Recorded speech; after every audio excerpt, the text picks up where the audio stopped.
So yun o, pinila. At na hindi po naandar yung kanyang makina. Ayun. Ayun mga Pacific, nasira siya ng makina, hindi raw naandar. Kaya ginuyod ni Yabay. Ayun na po. Ayun na, nasiris dun. Guyod ni Yabay. At hindi siya nandaran. Talagang halos isang oras daw po siya nagahikit ng makina. Talagang hindi naandar. Talagang pawis sa pawis. Grabe pang init ang panahon. Ayan, ganito po talaga nararanasan namin mga Pacific dito sa dagat.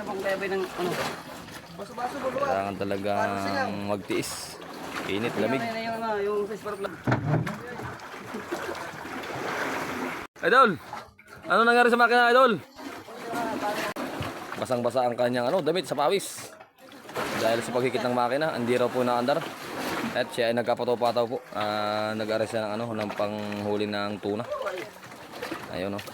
Kaso lang ay siya ay nasiraan. Hindi inandaran. Buti lang ay nahila siya ng kapwa nating isang service.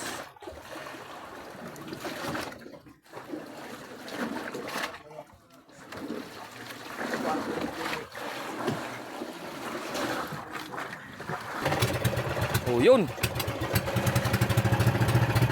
Ay baka nagalunod. Overflow yan.